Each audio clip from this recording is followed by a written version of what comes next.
that the prices that were delivered couldn't have any impact on the markets out there because you are clearly dealing with a private capital market that you have license to go into this kind of, enterprise. Then government says that without even any proper budgetary approval or budgetary line spelled out for money for fuels trading, we have gone into Bank of Ghana to take money to go and buy oil to come and sell through bus to the market.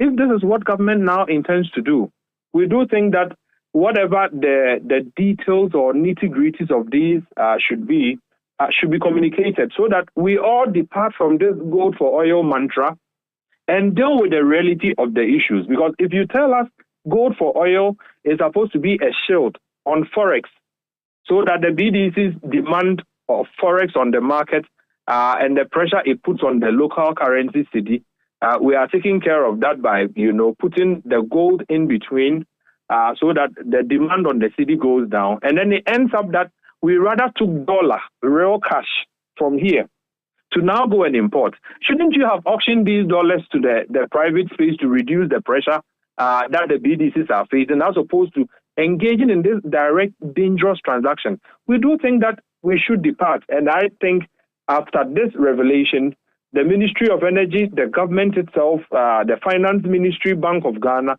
should come clean and tell Ghanaians that, look, we are going to use your public funds to now go into the realm or arena of fuels trading. Then we can all interrogate the issues. But if we hide behind, we are going to buy local gold from the local miners and get an intermediary to now pay the raw dollar to an OTC, only for it to turn out to be a fiasco or a lie, then I do think that they've not treated all of us fairly. The gold for oil program, like I've indicated, seems dead on arrival because the cargo that was delivered seemed not to have had any impact whatsoever on pump prices. Yet, we are being told today that it was raw cash we took to go and import that product. We are probably creating two other problems beyond the CD challenge that we should be fixing now to reduce fuel prices for Ghanaians. We are not solving the main problem that should be solved, and we are looking to further compound our problems as a country when government has, since 2015, departed from paying for under recoveries or paying for losses that we record within the downstream through the deregulated program. How do we then do a 360 turn around and say that the same government that says I don't have the finances to be able to, cater for fuel prices that previously finance ministers were announcing at the reading of budgets to say that now OMCs should go for the product and sell it at, ongoing market so that government doesn't bear any responsibility. We turn around to now say that government is taking public funds to go and engage in this dangerous, exercise. Right. We think that they should come clean. We think that the gold for oil program should be interrogated. If there are proper contractual agreements, take it to Parliament for interrogation. We all get copies of the contract and then peruse. And where we think that we can make inputs, we'll make them. But for this dangerous expedition, I do think that they should end or halt this expedition and go back to fixing the city, which is the bane of our problems as far as the downstream fuel pricing is concerned. Very well, we are grateful. That's Executive Secretary of the Chamber of Petroleum Consumers Ghana, COPEC, Duncan Amwa. So the story is that the government paid money for its first consignment of its cheap fuel rather than gold. And so that is the thought of Duncan Amwa there. This is still the Citi Prime News on 97.3 Citi FM live from our studios at number 11, Dr. Martin Loop in Adabraka in Accra. Still to come, Upper East RecSec locked up in a crunch meeting over recent developments leading to the alleged killing of 7 residents of Boku by personnel of the Ghana Armed Forces. If you do stay with us, we take you live to the troubled community for the very latest.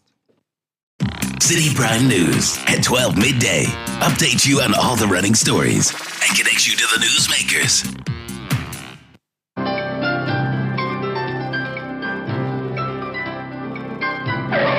Using a condom will protect you and your partner from HIV, STIs, and unplanned pregnancy.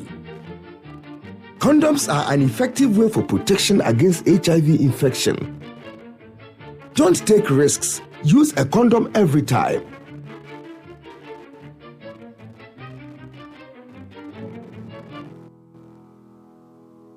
Always come prepared. This advert is brought to you by the Ghana AIDS Commission and Ghana Health Service. Citi Prime News at 12 midday. Update you on all the running stories and connects you to the newsmakers. You're welcome back. Now, the Upper East Regional Security Council, RECSEC, is in a crunch meeting over the alleged killing of 7 civilians by the Ghana Armed Forces based in Boku.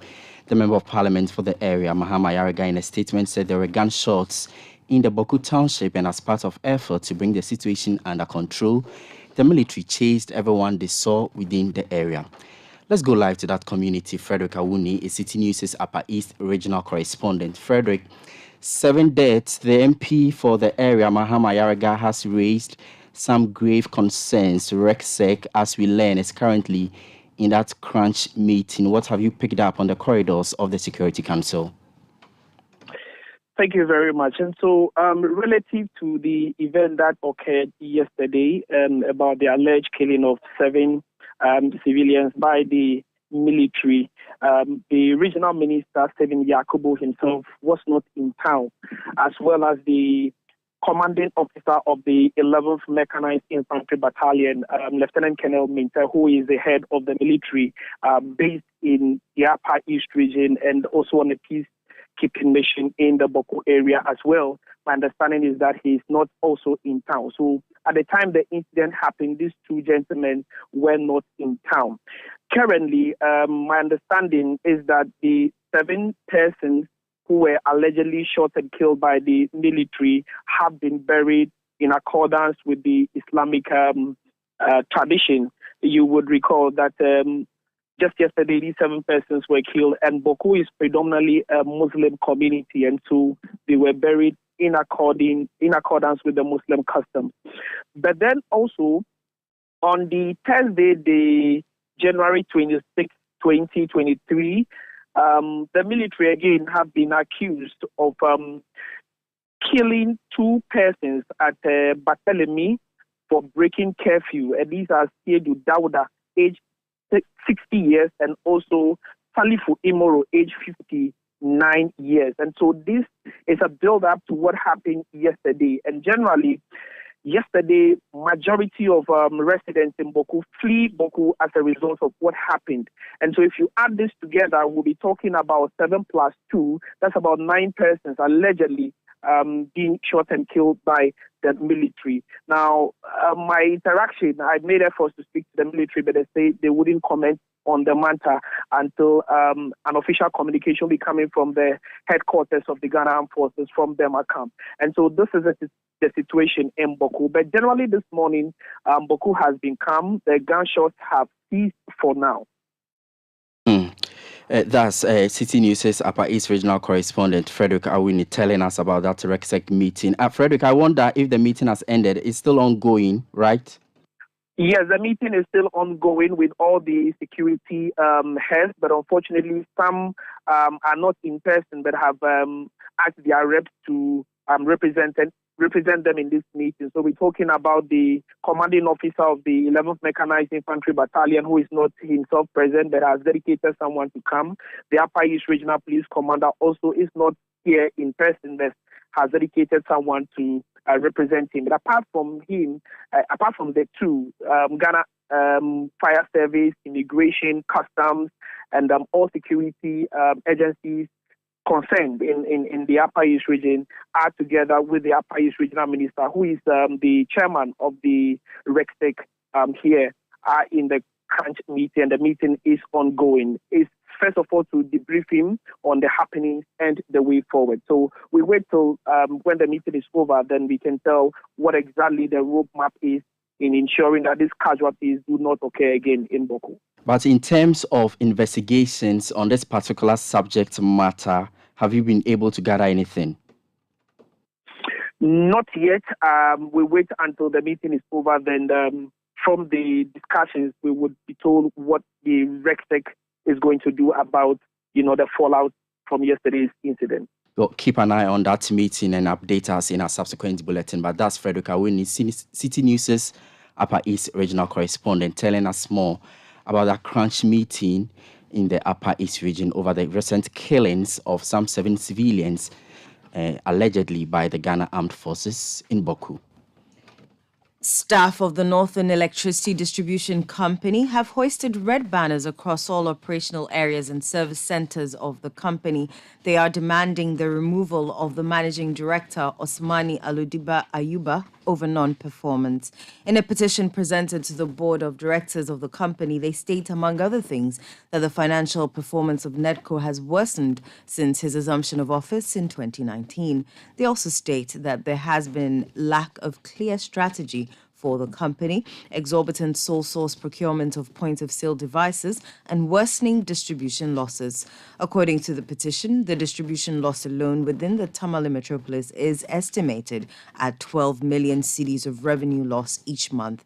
They also alleged that the leadership of the company has spent over $40 million since the last 3 years on needless projects. Meanwhile, the board of directors has called for a meeting between the aggrieved staff and the managing director tomorrow for their grievances to be addressed. Now, on day 4 of the GRA electronic VACTS compliance exercise, the task force arrested the branch manager of Maximact Retail Shopping Center at the 37th branch and cantonment for not issuing the commissioner's certified electronic VAT invoice to customers. The branch manager of the Kuala Shopping Center at cantonment was also arrested for a similar offense. So far, the total arrest made since the exercise commenced on Monday has increased to 14. The task force is moving to other shopping centers across the city to enforce compliance. The GRA rolled out the EVAT system last year with a pilot of some 50 retail shops. Some of the shops have defaulted on the directive. Addressing the media after yesterday's exercise, the area enforcement manager, Joseph Annan, said the culprits will be put before court. We have done some purchases on the 50 taxpayers that we have enrolled onto our new EVAT system. In all these places that we have been to, we have arrested the managers of those branches, and we are sending them to our head office. The CID will take their statements, and then investigation will start from there. As issuance of non-VAT, the EVAT invoice in all the branches, the prescribed invoice that should come out from their system is not what they are issuing out. We took them to our head office. The statements have been taken. They got some people to bail them. And of course, investigations have started. This time we are looking forward to, building case against them as quickly as possible so that we can get them to the courts. My job is to get them arrested, and the CID takes over from there. But we are all bent on, making things as fast as possible so that we can get them to the courts. Now we are looking at 3 tools under our act. We are looking at the REE and then our VAT Act. That was the area enforcement manager for the Accra Central of the Ghana Revenue Authority, Joseph Annan. The National Identification Authority has absolved itself of any wrongdoing in the issuance of a Ghana card to Kwabena Dujemfi, also known as Reverend Victor Kusi-Boateng, who is the secretary to the Board of Trustees of the National Cathedral Secretariat. This comes after Member of Parliament for North Tong, Honorable Samuel Okudzeto-Ablakwa, questioned the credibility of the database of the NIA following his investigations, which revealed that biometrics of Kwabena Dujemfi matched that of Reverend Victor Kusi-Boateng. In a statement issued by the Corporate Affairs Directorate of the NIA, it said it had no record of Reverend Victor Kusi-Boateng in its National Identity Register. Here are excerpts of the statement, read by Citi News' Anne Shirley Zhu.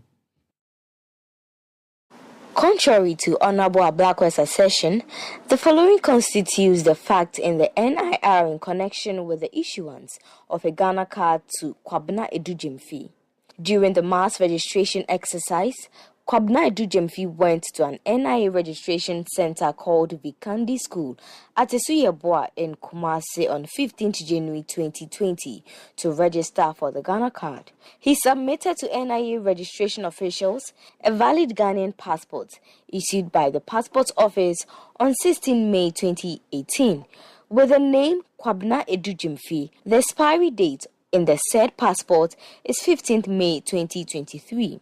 NIA registration officials registered Kwabena Edujemfi using his valid passport as the base identity document for his registration and duly issued him a Ghana card.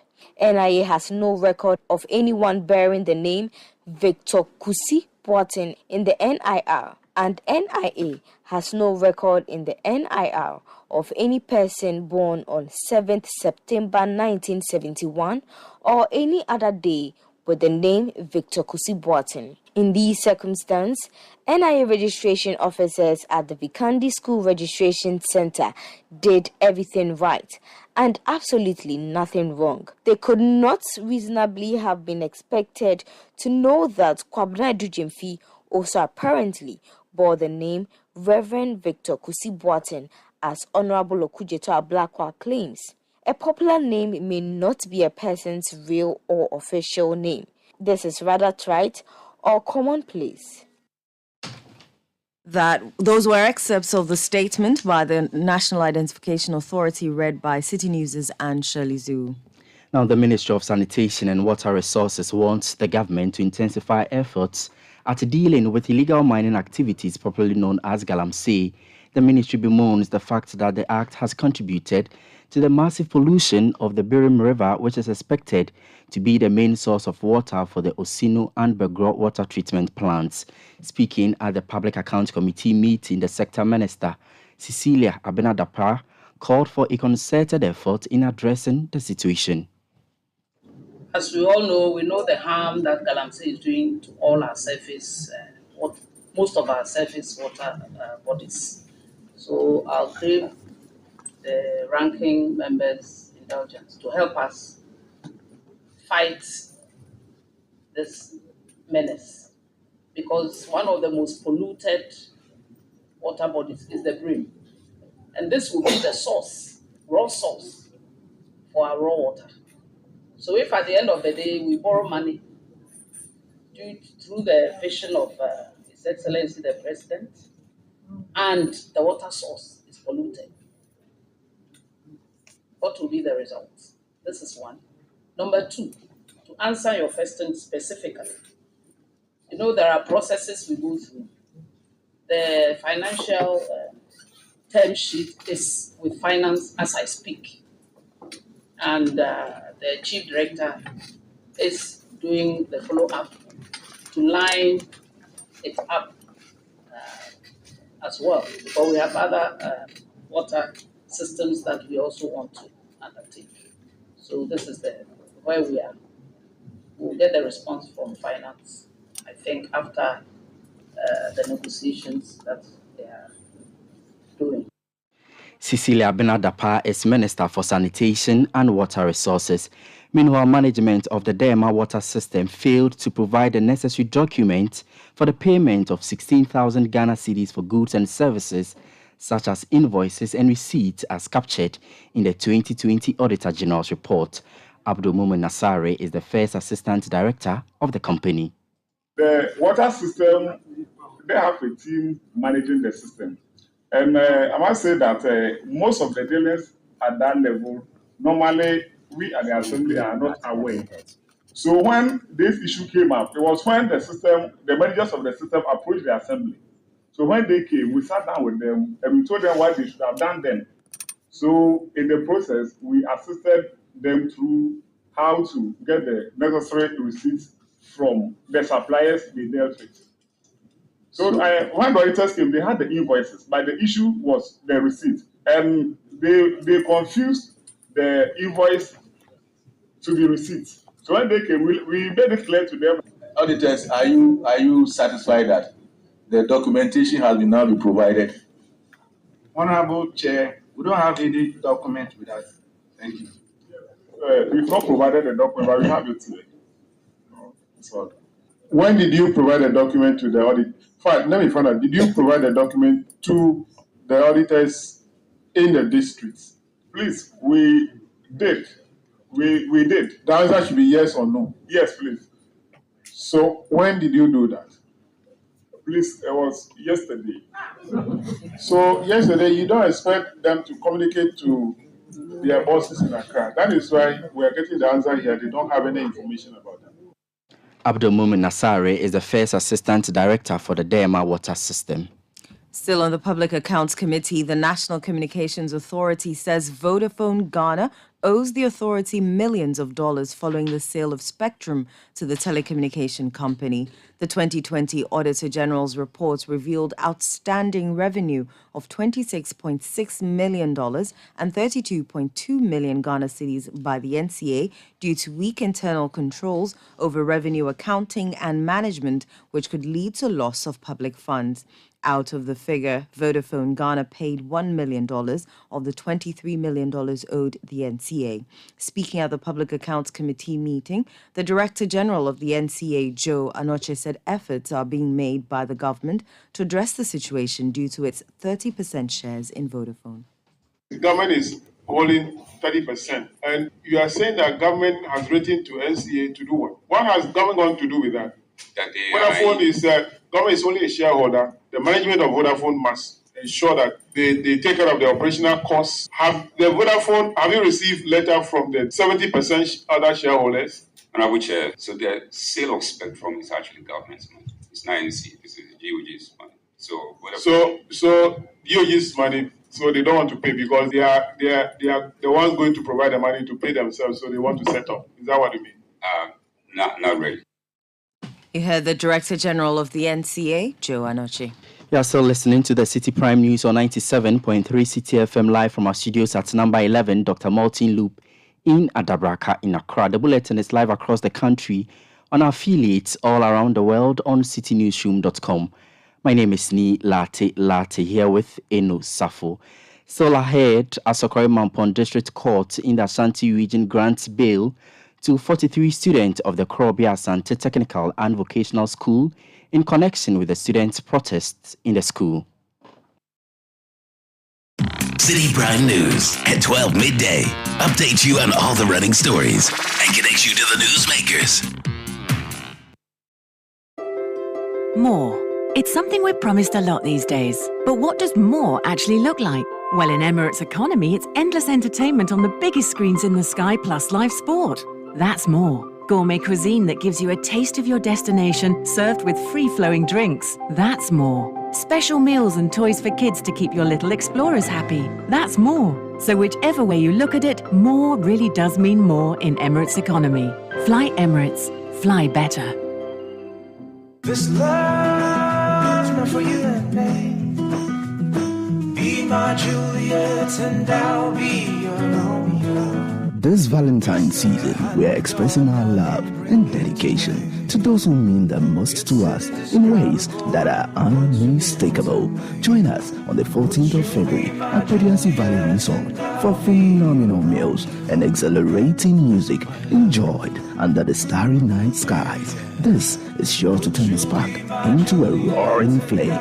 Don't miss out on our Treasure in Moonlight packages that run from the 13th to the 16th of February to absolutely melt your partner's heart and show just how much you care. Love brewed in the valley just got sweeter.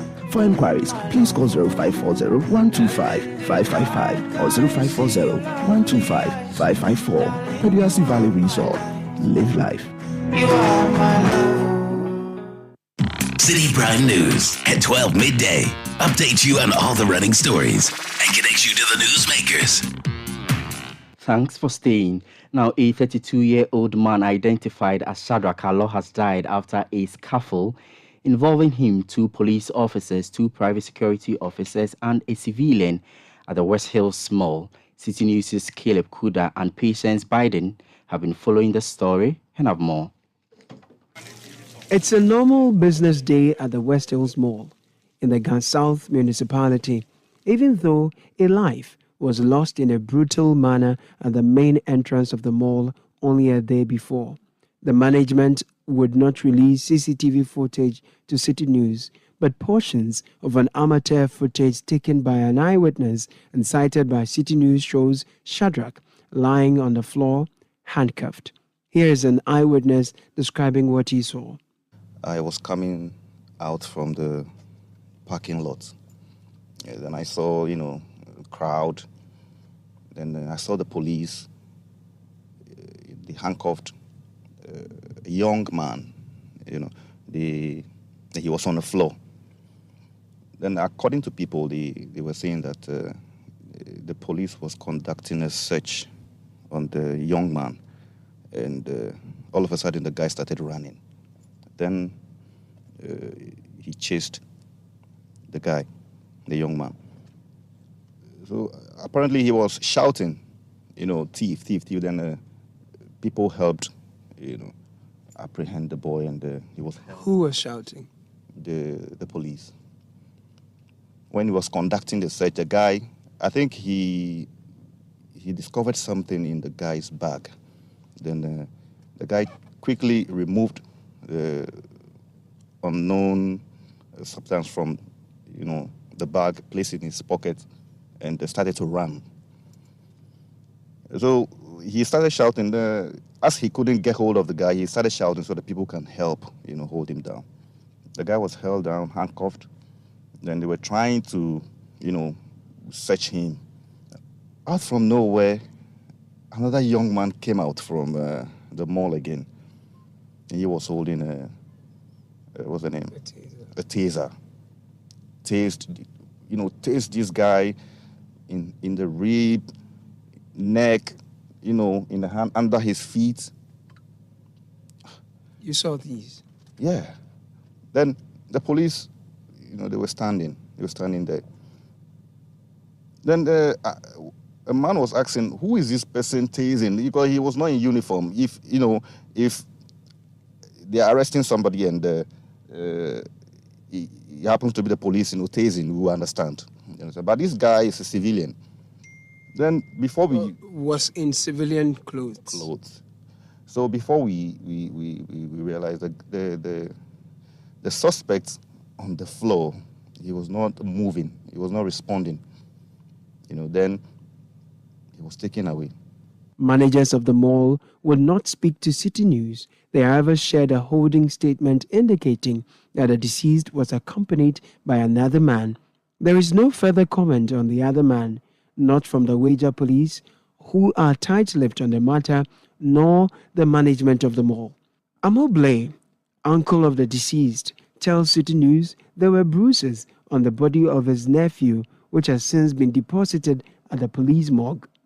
He's supposed to send a small boy, that is our sister in Germany's son, for a DNA test, which is today, because the boy is traveling within the week. And his papers is also being processed for him to travel next week to Germany. We saw some bruises on the body. The family is demanding justice. All that we are asking for is justice. That's all that we are asking for. And we'll make sure that we'll go to the full length of this matter to make sure that we get justice for him. Whoever is involved, no one will be left out. Citi News understands the man who tased the deceased is in police custody. Lawyers of the family have been speaking to Citi News. There are challenges of what we call occupiers liability in terms of the West Hills Mall management, because this incident happened at West Hills Mall, and we believe that if they had taken due care and their security officers had acted more professionally, this wouldn't have happened. Then the complicity of armed police officers who were supposed to have protected, the victim, rather actively participated, holding him down, handcuffing him on the floor, allowing others to use tasers on him until he passed out and was pronounced dead on arrival. So clearly, I believe that all persons who were actively involved, we are demanding that they are investigated. In fact, they are arrested, investigated, and prosecuted. And we have instructions to hold criminal watching brief for the victim and the victim's family. And not only that, we are also considering a civil action against both West Hills Mall and the Ghana Police Service. The Police Professional Standards Bureau has commenced investigations into the allegation and has contacted Madame Perpetua Didier to assist in investigations. We would like to assure the public of a thorough investigation into the matter. For the family of Shadrach, they will not relent until all persons involved in his gruesome killing are apprehended and made to face the law. For City News, I am Caleb Kuda. Well, there is just a statement coming in from management of the West Hills Mall. I want to read the statement to you. It's captioned Incident at West Hills Mall on Monday, January 30, 2023. Management of West Hills Mall hereby confirms that an incident occurred on its premises in the afternoon of Monday, January 30, 2023, which unfortunately resulted in a fatality. By eyewitness and more security personnel account, at approximately 3:15 p.m. on January 30, 2023, a visitor was confronted by a police officer and asked to present his bag for examination. The police officer ostensibly suspected the customer, a young man between age 25 and 30, of possessing drugs or banned substances. The accounts indicate that the young man hesitated, removed something from the bag and swallowed it as the policeman approached him. West Hills Mall's 24-hour security surveillance system captured footage of the officer apprehending the young man as well as another man who accompanied him as they headed for the main entrance of the mall. In an attempt to handcuff the young man, a struggle between the parties ensued while the police officer tried to handcuff him. He was eventually handcuffed but stopped struggling and appeared unwell after that. The police subsequently removed the cuffs from his hands and more security arranged for transportation for him to be taken to the medical facility on site. Sadly, he was pronounced dead by medics upon arrival. The Wager District Police have since retrieved the body of the deceased. The management of West Hills Mall is shocked by this ill-fated incident. We convey our sincerest condolences to the deceased family as we trust that the police will handle the matter further. So that's the statement coming in from management of the West Hills Mall. It's signed by the Assistant Asset Manager, Olympio Abuja. In other news, teachers and students of the Community Technical and Vocational Training Institute in Sokode Loki in the Ho municipality are calling on government to prioritize technical and vocational training as their school faces several challenges. Some students who spoke to City News say teachers are forced to draw some technical tools on the board because the school does not have the materials for technical and practical learning. They say this has put them far behind in the world of jobs as most equipment for teaching in the school are outmoded. We don't have enough classrooms to sit and learn. Sometimes we come together, either like these core subjects, we come together to have class at the same time. Whereby we have to separate so that in case you're having science or in the morning, the other class can be having English. But we have to sit in the same class and learn the same thing. It is very bad. And also the equipment for practicals and things, we find it difficult to get them. Some of us are coming from a poor home. Our parents cannot afford cylinder and burner for us. You know, the world is moving now with science and technology. We have inadequate laptops and things. So we find it very difficult to learn. Teachers are forced to draw and speak about things that we don't know. So we are pleading with the government to aid us with computers and other learning materials.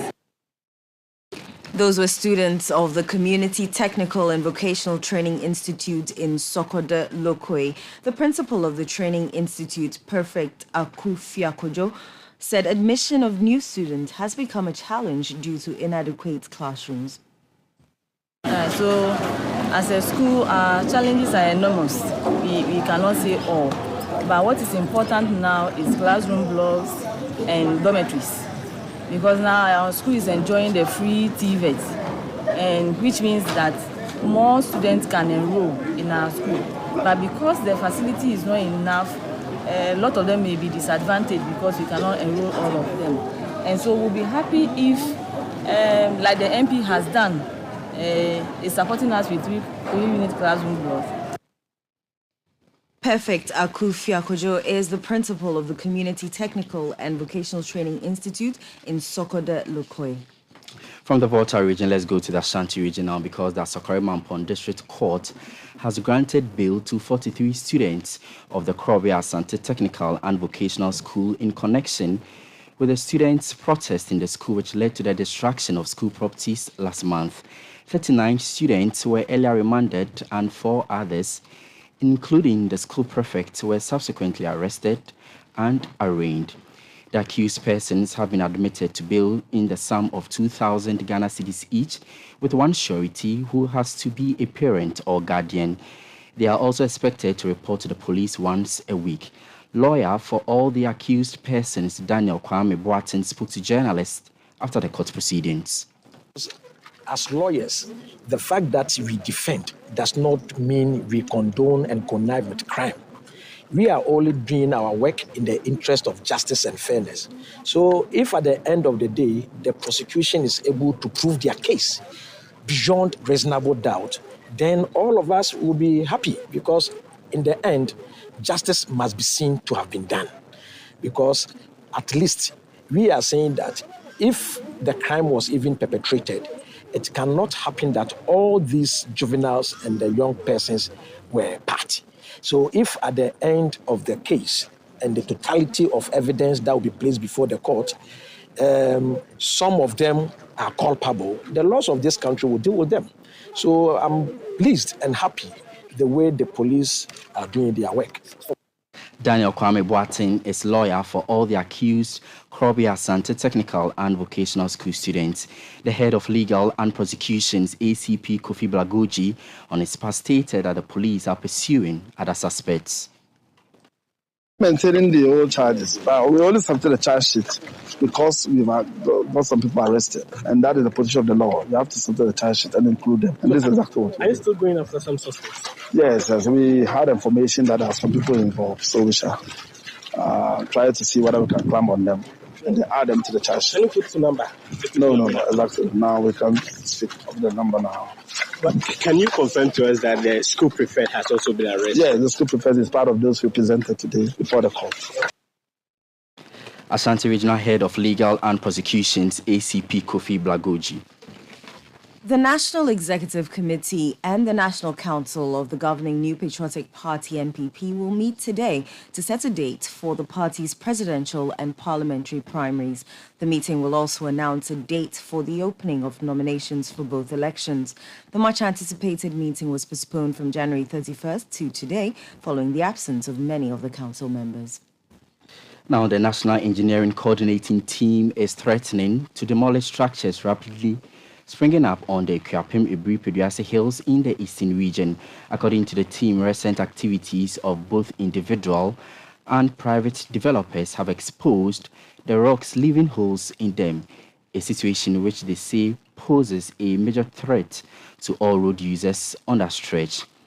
Speaking to the media on the sidelines of a workshop on land use planning and management, Eastern Regional Highways Director Engineer Patrick Akoto outlined the dangers of the activities on the hills. And the danger is that they are developing so close to the slope, which is abutting the road. You and I know that that road is a national road, and therefore the reservation from the center, if you look at what we call the New Jersey barriers that have been mounted there, from that center of that New Jersey barrier to the edge of the reservation is 45 meters. And so we don't expect to see any permanent structures within that reservation. Unfortunately, what has happened is that people are developing so close to the edge of the slope. What is happening is that you see a lot of water gushing out of the slopes. The rocks are falling gradually. And if we do not control the development on top of the scarp, what will happen is that eventually the whole slope will fail. Because gradually the rocks are moving one and one and one. And it will leave a lot of holes in between rocks. And then with time, when water gushes out, the whole surface will collapse. And you have no road at all. Eastern Regional Highways Director Engineer Patrick Akoto ending today's edition of Citi Prime News, which came to you live from our studios at number 11, Dr. Martin Loop in Adabraka in Accra. Our top stories this hour: gold for oil turns into cash for oil as it emerges. Government rather paid money for the first consignment of its chief fuel. We heard from Deputy Energy Minister Andrew Ejapamesa making that shocking revelation. Also, Upper East Rexec locked up in a crunch meeting over recent developments leading to the alleged killing of 7 residents of Boku by personnel of the Ghana Armed Forces. We are live in that troubled community for the very latest. Also, staff of NETCO demand the immediate removal of their managing director over non-performance and the worsening state of the company 4 years after his assumption of office. And more retail managers of some shops in Accra in the grips of GRA task force on day 4 of its exercise to clamp down on businesses failing to issue e-tax invoices on purchases. The bulletin was live across the country on Premier 100.5 FM in Takoradi Beach, 105.5 FM also in Takoradi, Greener 95.9 FM in Sunyani Orange, 107.9 FM in Kumasi, Right 90.1 FM in Somanya, Holy 98.5 FM in Aplao, Dasuma 99.1 FM in Yendi Word, 88.3 FM in Zarungu, and Bugli Radio 88.6 FM in Wadu. Visit our website, citynewsroom.com, because we have more stories there for you. My name is Ni Lati. I was here with Eno Safu. Netele Neti Ajaho is next with the afternoon's edition of the City Business News. Have a pleasant afternoon. City 97.3.